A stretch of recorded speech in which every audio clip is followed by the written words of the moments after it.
Om Namo Bhagavate Vasudevaya. Om Namo Bhagavate Vasudevaya. Om Om Namo Bhagavate Bhagavate Vasudevaya. Vasudevaya. Om Ajnanatimirandasya Jnananjana Shalakya Chakshurunmilitam Jena Tasmai Shri Guruvai Namaha. Shila Gurudev ki jai, Shila Prabhupada ki jai. Okay, I'll start reading. Canto 1, Chapter 7, Text 11. Srila Shukdev Goswami, son of Srila Vyasadeva, was not only transcendently powerful, he was also very dear to the devotees of the Lord. Thus he underwent the study of this great narration, Srimad Bhavatam. Srila Prabhupada's purport. According to Brahma Vaivarta Puran, Srila Shukdev Goswami was a liberated soul even within the womb of his mother. Srila Vyasadeva knew that the child after his birth would not stay at home. Therefore, Vyasadeva, impressed upon him the synopsis of the Bhagavatam so that child could be made attached to the transcendental activities of the Lord. After this birth, the child was still more educated in the subject of Bhagavatam by reciting the actual poems. The idea is that generally the liberated souls are attached to the feature of impersonal Brahman, with a monistic view of becoming one with the Supreme Whole. But by the association of pure devotees like Vyasadeva, even the liberated souls become attached to the transcendental qualities of the Lord. By the mercy of Sri Narada, Srila Vyasadeva was able to narrate the great epic Srimad Bhagavatam, and by the mercy of Vyasadeva, Srila Shukdev Goswami was able to grasp the import. The transcendental qualities of the Lord are so attractive that Srila Shukdev Goswami became detached from being completely absorbed in personal Brahman, and positively took up the personal activity of the Lord. Practically, he was thrown from the impersonal conception of absolute, thinking within himself that he had simply wasted so much time in devoting himself to the impersonal feature of the Supreme, or in other words, he realized more transcendental bliss with the personal feature than the impersonal. And from that time, not only did he himself become very dear to Vishnu Janas or the devotees of the Lord, but also the Vishnu Janas became dear to him. The devotees of the Lord do not wish to kill the individuality of the living entities who desire to become personal servitors of the Lord. They do not very much like the impersonalists, and similarly, the impersonalists who desire to become one with the Supreme are unable to evaluate the devotees of the Lord. Thus, from time immemorial, these two transcendental pilgrims have sometimes been competitors. In other words, each of them like to keep separate from the other because of the ultimate personal and impersonal realization. Therefore, it appears that Srila Shukdev Goswami also had no liking for the devotees, but since he himself became a saturated devotee, he desired always the transcendental association of the Vishnu Janas, and the Vishnu Janas also liked his association. Since he became a personal Bhagavata, thus, both the son and the father were completely cognizant of transcendental knowledge in Brahman, and afterwards, both of them became absorbed in the personal feature of the Supreme Lord. The question the question as to how Srila Shukdev Goswami was attracted by the narration of the Bhagavatam is thus completely answered by this shloka. Text 12. Srila Sutta Goswami thus addressed the rishis headed by Shaunaka. Now I begin the transcendental narration of Lord Shri Krishna on topics of the birth, activities, and deliverance of King Parikshit, the sage among the kings, as well as the topics of the renunciation of the worldly order by the sons of Pandu. Srila Prabhupada's purport. Lord Krishna is so kind that the fallen souls that he personally incarnates himself among the different kinds of living entities. Lord Krishna is so kind to the fallen souls that he personally incarnates himself amongst the different kinds of living entities and takes part with them in daily activities. Any historical fact, old, any historical fact, old or new, which has connection with the activities of the Lord is to be understood as transcendental narrations of the Lord. Without Krishna, all the supplementary features like Puranas and Mahabharata are simply stories or historical facts, but with Krishna they become transcendental. And when we hear of them, we at once become transcendently related with the Lord. Srimad Bhagavatam is also a Purana, but the special significance of this Purana is that the activities of the Lord are central and not just supplementary historical fact. Srimad Bhagavatam is thus recommended by Lord Sri Chaitanya Mahaprabhu as the spotless Purana. There is a class of less intelligent devotees of the Bhagavad Purana who desire to relish at once the activities of the Lord narrated in the 10th canto without first understanding the primary canto. They are under the false impression that the other cantos are not concerned with Krishna and thus are foolishly than intelligently Thus, more foolishly than intelligently, they take to the reading of the 10th canto. These readers are specially told herein that the other cantos of Bhagavatam are as important as 10th canto. No one should try to go into the matters of the 10th canto without having thoroughly understood the purport of other 9 cantos. Krishna and his pure devotees, like Pandavas, are on the same plane. Krishna is not without his devotees of all the rasas, and the pure devotees, like Pandavas, are not without Krishna. The devotees and the Lord are interlinked and they cannot be separated. Therefore, talks about them are all Krishna Katha or topics of the Lord. Text 13 and 14. When the respective warriors of both camps, namely Kauravas and Pandavas, were killed on the battlefield of Kurukshetra, and the dead warriors obtained their deserved destinations, and when the son of Dhritarashtra fell down lamenting, his spine broken and beaten by the club of Bhishmasena, the son of Bhimsena, the son of Dronacharya, Ashwathama beheaded the 5 sleeping sons of Draupadi and delivered the heads as a prize to his master, foolishly thinking that he would be pleased. Duryodhana, however, disapproved of the heinous act, and he was not pleased in the least. Srila Prabhupada's purport. Translated topics of the activities of Lord Sri Krishna in the Srimad Bhagavatam begin from the end of the battle of Kurukshetra, where the Lord himself spoke about himself in the Bhagavad Gita. Therefore, both the Bhagavad Gita and Srimad Bhagavatam are transcendental topics of Lord Krishna.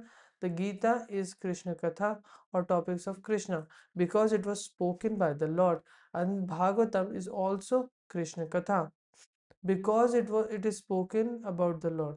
Lord Sri Chaitanya Mahaprabhu wanted everyone to be informed of the both Krishna Kathas. Okay, the Gita is Krishna Katha or topics of Krishna because it is spoken by the Lord, and Bhagavatam is also Krishna Katha because it is spoken about the Lord. Lord Sri Chaitanya Mahaprabhu wanted everyone to be informed of both Krishna Kathas and by his order. Lord Sri Krishna Chaitanya is Krishna himself in the grab of a devotee of Krishna, and therefore the versions of both Lord Krishna and Sri Krishna Chaitanya Mahaprabhu are identical. Lord Chaitanya described that all who are born in India seriously understand such kathas and then, after full realization, preach the transcendental message to everyone in all parts of the world. That will bring about the desire, peace, and prosperity of the second world. Text 15. Draupadi, the mother of the 5 children of the Pandavas, after hearing the massacre of her sons, began to cry in distress with eyes full of tears. Trying to pacify her in great loss, Arjuna spoke to her thus: O gentle lady, when I present you with the head of that Brahmana, after beheading him with arrow from my Gandiva, I shall then wipe the tears from your eyes and pacify you. Then, after burning your son's body, you can take your bath standing on his head. Srila Prabhupada's purport. An enemy who sets fire to the house, administers poison, attacks all of a sudden with deadly weapons, plunders wealth or usurps agriculture field, or entices one's wife is called an aggressor. Such an aggressor, though he be a Brahmana or a so-called son of a Brahmana, has to be punished in all circumstances. When Arjuna promised to behead the aggressor named Ashwathama, he knew well that Ashwathama was the son of a Brahmana, but because the so-called Brahmana acted like a butcher, he was taken as such, and here was no question of sin in killing such a Brahmana's son who proved to be a villain. Text 17. Arjuna, who is guided by the infallible Lord as friend and driver. Sorry, just give me one second. Yeah,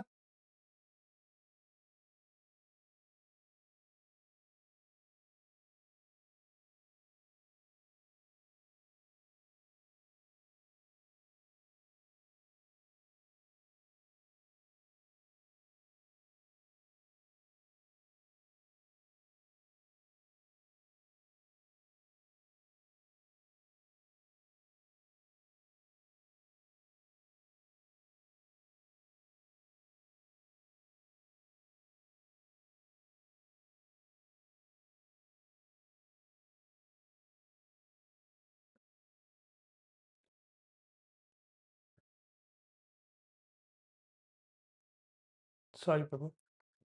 Text 17.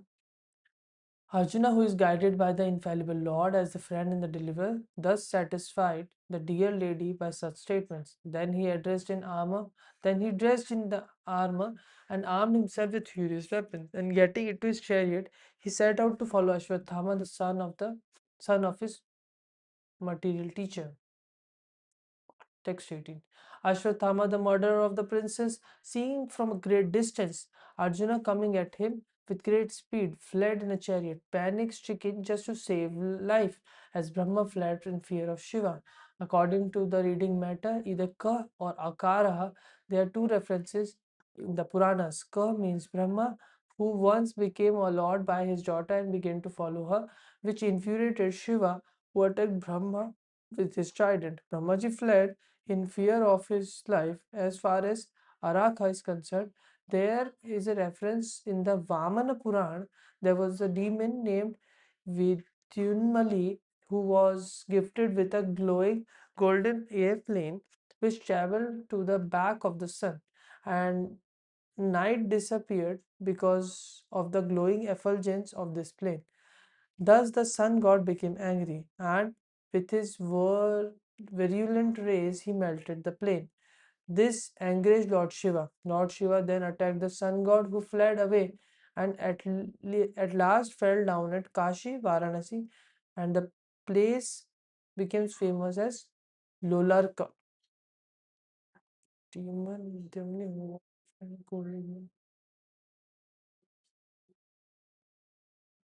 And night disappeared because of the glowing effulgence of this plane. Oh, okay. That's 19. When the son of the Brahmana Ashwatthama saw that his horses were tired, he considered that there was, oh Krishna, every day. It's happening now.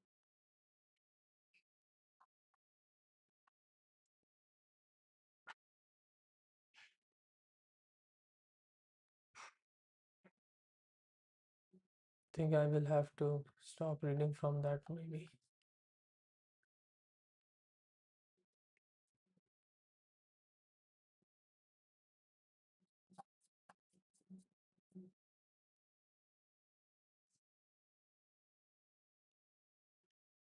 Text 19. When the son of the Brahmana Ashwatthama saw that his horses were tired, he considered that there was no alternative for protection outside of his using the ultimate weapon, the Brahmastra, nuclear weapon. In the ultimate issue only, there is no alternative. The nuclear weapon called the Brahmastra is applied. The word Dvijatma is significant here because Ashwatthama, although son of Dronacharya, was not exactly a qualified Brahmana. The most intelligent man is called a Brahmana, and it is not a hereditary title. Ashwatthama was formerly known as Brahmabandhu, or a friend of a Brahmana. Being a friend of a Brahmana does not mean that one is Brahmana by qualification. A friend or son of Brahmana, when fully qualified, can be called Brahmana and not otherwise. Since Ashwatthama's decision is immature, he is purposely called herein the son of a Brahmana. Text 20. Since his life was in danger, he touched water in sanctity and concentrated upon chanting the hymns for throwing nuclear weapons, although he did not know how to withdraw such weapons. Purport, Srila Prabhupada. The subtle forms of material activities are finer than grosser methods of material manipulation. Such subtle forms of material activities are effected through purification of the sound. The same methods adopted by chanting hymns to act as a nuclear weapon. 21. Thereupon, a glaring light spread in all directions. It was so fierce that Arjuna thought his own life was in danger. So he began to address Lord Shri Krishna. Text 22. Arjuna said, "O my Lord Shri Krishna, you are the Almighty Personality of Godhead. There is no limit to your different energies. Therefore, only you are competent to instill fearlessness in the hearts of your devotees. Everyone in the flames of material desire can find path of liberation in you only." Srila Prabhupada. Arjuna was aware that the transcendental qualities of Lord Shri Krishna, as he had already experienced them during the Kurukshetra war, in which both of them were present. Therefore, Arjuna's version of Lord Krishna is authoritative.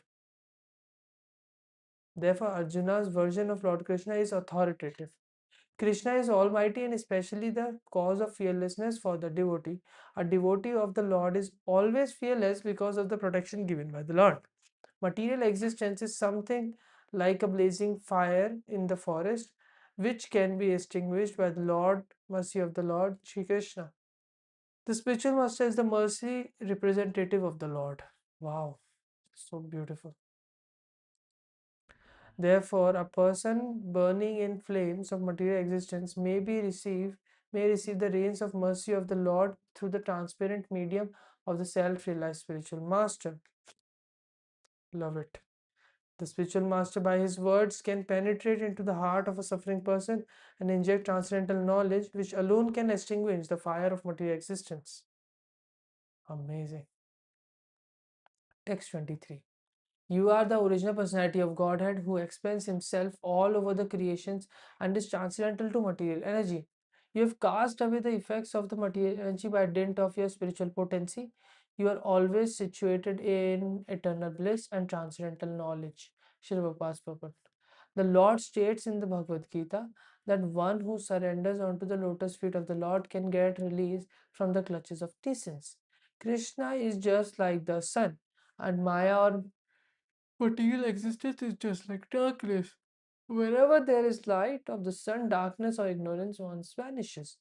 The best means to get out of the world of the ignorance is suggested here. The Lord is addressed herein as the supreme, as the original personality of Godhead. From him, all other personality of Godheads expand. The all-pervasive Lord Vishnu is Lord Shri Krishna's plenary portion or expansion. The Lord expands himself in innumerable forms of the Godhead and living beings along with the different energies. But Shri Krishna is the original primeval Lord from whom everything emanates. The all-pervasive feature of the Lord experienced within the manifested world is also a partial representation of the Lord. Paramatma therefore is included within him. He is the absolute personality of Godhead. He is not, has nothing to do with the actions and reactions of the material manifestations because he is far above the material creation. Darkness is the darkness is the जी aunty हाँ ठीक है darkness is a darkness is a perverse representation of the sun, and therefore the existence of darkness depends on the existence of the sun. But in the sun proper, I don't understand. Darkness is a perverse representation of the sun, and therefore the existence of darkness depends on the existence of the sun. But in the sun proper, there is no trace of darkness. Sun proper, there is no trace of darkness. It means that things are only defined by their opposite. In other words, if there was no sun, then you wouldn't say that it was dark. It would just be, right? Yeah. But the thing, the sun, which makes the absence of the sun dark, the sun it has no darkness. Hopefully that Yeah, it helps. does. As the sun is full of light only, similarly, the absolute personality of Godhead beyond the material existence is full of bliss. He is not only full of bliss but also full of transcendental variegatedness. Transcendence is not at all static but full of dynamic variegatedness. He is distinct from the material nature, which is complicated by the three modes of material nature. He is Parama or the chief. Therefore, he is an absolute. He has manifold energies, and through his diverse energies, he creates, manifests, maintains, destroys the material world. In his own abode, however, everything is eternal and absolute. The world is not conducted by the energies or the powerful agents by themselves, by the potent, all powerful with all energies. Text 24. And yet, though you are beyond the purview of the material energy, you execute the four principles of liberation characterized by religion and so on for the ultimate good of the conditioned souls. Srila Prabhupada's purpose. The personality of God Shri Krishna, out of his causeless mercy, depends to the manifested world without being influenced by the material modes of nature. He is eternally beyond the material manifestations. He descends out of his causeless mercy only to reclaim the fallen souls who are captivated by the illusory energy. They are attacked by the material energy and they want to enjoy her under the false pretext. Although in essence the living entity is unable to enjoy, one is eternally the servitor of the Lord, and when he forgets this position, he thinks of enjoying the material world, but factually he is in illusion. The Lord descends to eradicate this false sense of enjoyment and thus reclaim conditioned souls back to Godhead. That is the all merciful nature of the Lord for the fallen souls. Text 25. Thus, you descended as an incarnation to remove the burden of the world and to benefit your friends, those who are you, especially those who are your exclusive devotees and are constantly wrapped in meditation upon you. It appears that the Lord is partial to his devotees. Everyone is related with the Lord. He is equal to everyone, and yet he is more inclined to his own men and devotees. The Lord is everyone's father. No one can be his father, and yet no one can be his son. His devotees are like kinsmen, his devotees are like his relations. This is his transcendental pastime. It has nothing to do with the mundane ideas of relationship, fatherhood, or anything like that. As mentioned above, the Lord is above the modes of material nature, and thus there is nothing mundane about his kinsmanship, relationship, and devotional service. Text True, may I 26. read further? Yeah, please read, bro. Text 26. O Lord of Lords, how is it that this dangerous effulgence is spreading all around? Where does it come from? I do not understand it. Purport. Anything that is presented before the personality of Godhead should be so done after due presentation of respectful prayers. That is the standard procedure, and Sri Arjuna, although an intimate friend of the Lord, is observing this method for general information. 27. The Supreme Personality of Godhead said, Know from me that this is the act of the son of Drona. He has thrown the hymns of nuclear energy, Brahmastra, and he does not know how to retract the glare.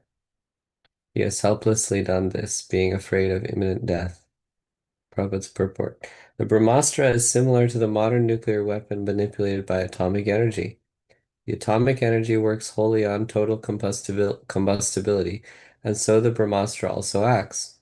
It creates an intolerable heat similar to atomic radiation, but the difference is that the atomic bomb is a gross type of nuclear weapon, whereas the Brahmastra is a subtle type of weapon produced by chanting hymns. It is a different science, and in the days gone by, such science was cultivated in the land of Bharatvarsha. The subtle science of chanting hymns is also material, but it has yet to be known by the modern spiritual material scientists. Subtle material science is not spiritual, but it has a direct relationship with the spiritual method, which is still subtler. A chanter of hymns knew how to apply the weapon as well as how to retract it. That was perfect knowledge, but the son of Dronacharya, who made use of this subtle science, did not know how to retract. He applied it, being afraid of his imminent death, and thus the practice was not only improper but also irreligious. As the son of a Brahmana, he should not have made so many mistakes, and for such gross negligence of duty, he was to be punished by the Lord himself. Text 28. O Arjuna, only another Brahmastra can counteract this weapon. Since you are expert in the military science, subdue this weapon's glare with the power of your own weapon. Srila Prabhupada's purport. For the atomic bombs, there is no counterweapon to neutralize the effects, but by subtle science, the action of a Brahmastra can be counteracted, and those who are expert in the military science in those days could counteract the Brahmastra. The son of Dronacharya did not know the art of counteracting the weapon, and therefore Arjuna was asked to counteract it by the power of his own weapon. 29. Sri Suta Goswami said, hearing this from the personality of Godhead, Arjuna touched water for purification, and after circumambulating Lord Sri Krishna, he cast his Brahmastra weapon to counteract the other one. 30. When the rays of the two Brahmastras combined, a great circle of fire, like the disk of the sun, covered all outer space and the whole firmament of planets. Purport. The heat created by the flash of a Brahmastra resembles the fire exhibited in the sun globe at the time of cosmic annihilation. The radiation of atomic energy is very insignificant in comparison to the heat produced by a Brahmastra. The atomic bomb explosion can at utmost blow up one globe, but the heat produced by the Brahmastra can destroy the whole cosmic situation. The comparison is therefore made to the heat at the time of annihilation. 31. All the population of the three worlds was scorched by the combined heat of the weapons. Everyone was reminded of the Samvartika fire which takes place at the time of annihilation. Prabhupada's purport. The three worlds are the upper, lower, and intermediate planets of the universe. Although the Brahmastra was released on this earth, the heat produced by the combination of both weapons covered all the universe, and all the populations on all the different planets began to feel the heat excessively and compared it to that of the Samvartika fire. No planet, therefore, is without living beings, as less intelligent, materialistic men think.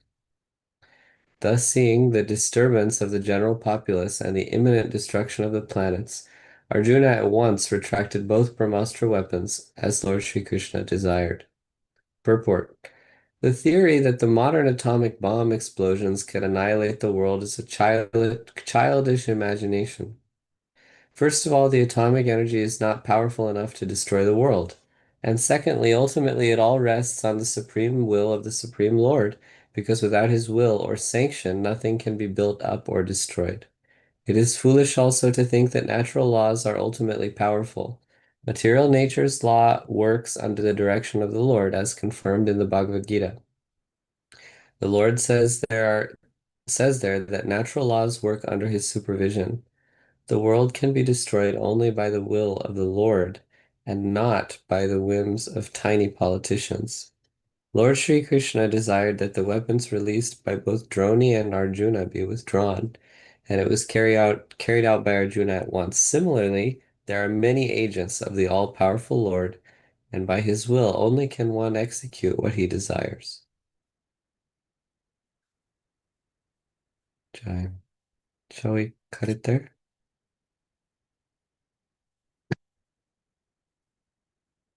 Okay. All right. Will you read them?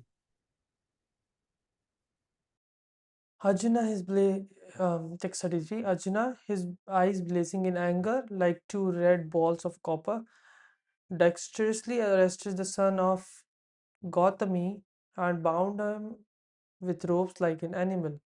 Shloka Pachpapa. Ashwatthama's mother Kripi was born in the family of Gautama. The significant point in the shloka is that Ashwatthama was caught and bound up with ropes like an animal. According to Srila Sridhar Swami, Arjuna was obliged to catch the son of Brahmana like an animal as a part of his duty dharma. Thus, this suggestion by Srila Sridhar Swami is also confirmed in the later statement of Sri Krishna. Ashwatthama was a bona fide son of Dronacharya and Kripi, but because he had degraded himself to a lower status of life, it was proper to treat him as an animal and not a Brahmana. Text 34.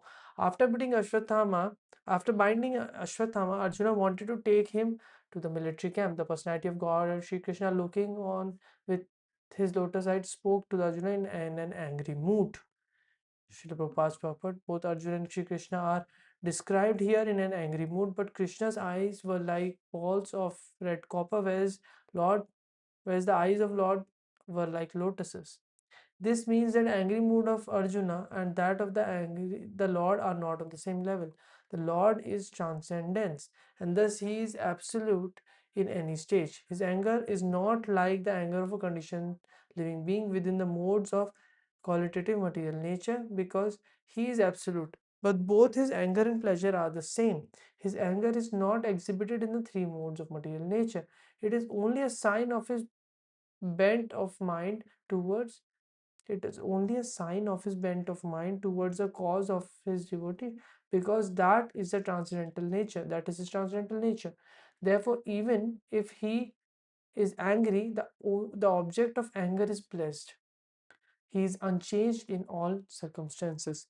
Om Namo Bhagavate Vasudevaya.